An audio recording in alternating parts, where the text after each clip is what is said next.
Good evening and welcome back to Life with Sam in Louisiana. So this is Bryson Muir. He's 14. Obviously, somebody's been a little handsy with this child, wouldn't you say? Let me tell you this story. Bryson was with his grandmother on Father's Day this year, which was in June. She noticed his face, and then she took some pictures, like a good grandmother. Now, I'm going to fill in what I think most likely happened. Grandma picked the phone up and called Mom and Dad. Well, Dad just happens to be an ex-NFL player. If you guys all remember, there have been reports now for 20-something years that those NFL football players tend to have head trauma and anger issues throughout the remainder of their lives due to all the concussions, right? It's traumatic playing NFL football. Anyway, so of course she put in a missing persons police report, right? Of course she did. She's a good grandmother. You want to guess what happened after that? Neither Mom nor Dad would talk to the police or work with them. They're actually part of a church that is being called a cult. Now I'm going to show you a clip, first off, of the pastor of this church defending the Muirs. Straightway ghosting this morning. They came in with M-Raps, Bearcats, battering rams, riot gear, SWAT teams, air support, the whole 9 yards. Wow, the Israelites were in prayer this morning. And you got all these people out here. See, I can only talk about the things that are taking place. Now, mind you, all this is over an allegation about a department, an allegation to the Department of Child Services. Nobody really truly knows everything that's going on.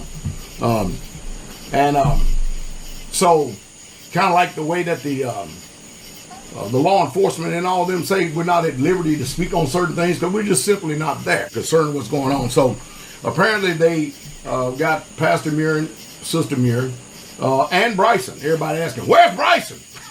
Jesus, I tell you, like people are really truly concerned. It just lets you know how far a false allegation can go.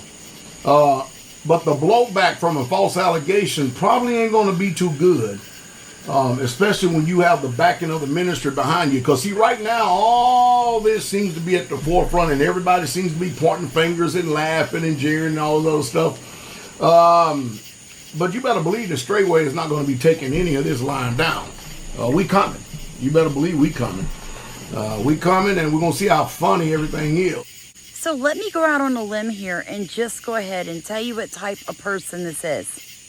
He's a victim, right? He's got something to hide, because I want you to notice he put that video out less than 24 hours ago, okay? Immediately following the police raiding his cult compound, he put that video out. He did not discuss the child. He did not put up any more current pictures or videos of the child. All he did was victimize himself, his cultish church, and defend Mom and Dad. Right? That's it. You listen to it. Did you hear him say, look, guys, Mom and Dad are working through some stuff. We don't condone this behavior. This is not what we're about. So we're going to help Mom and Dad out here regardless of what happened. We still love them. You know, Jesus says forgive. Any of that? No.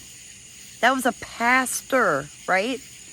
I also found a clip from several years ago of him saying this. Never get a marriage license. Never get a marriage license.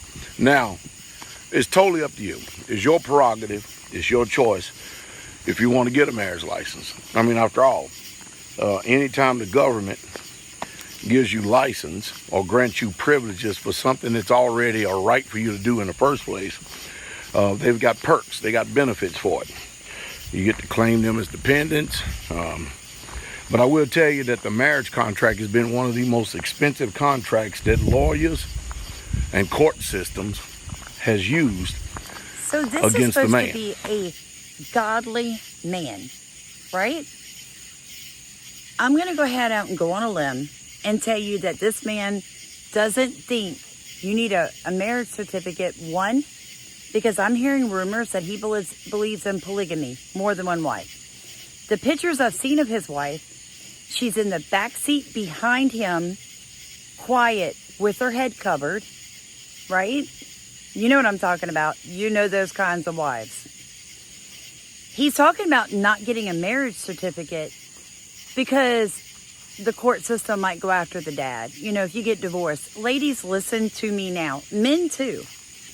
A marriage is a partnership. That means spiritual, physical, financial. Okay?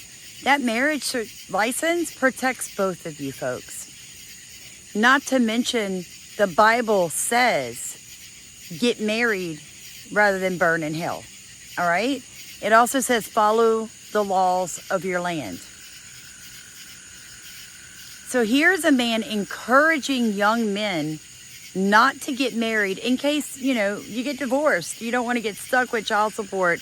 You don't want to get stuck with a divorce attorney, right? Because it's going to be bad for you.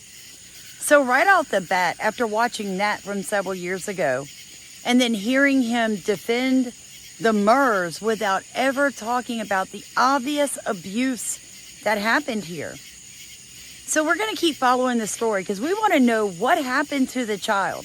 Because mom and dad have been arrested. They have no bond yet. They have no bond. They both have felony charges against them. So that tells me the police had enough evidence to arrest them for beating this child. My question is, was he tied up? Was he being, because he's 14. I mean, he's not a baby. He could try to get away. They lock him in a room. What did they do? Because this is like a cult. This is obviously a place people go for alcohol and drug abuse, and they get caught up in it. This is not what a pastor looks like. If you are not a Christian, please hear me now. None of what this man says is godly in any way. He is a wolf in sheep's clothing. Hit the like button, subscribe, row in our boat, folks. We're going to keep following this story and bring you more on it later.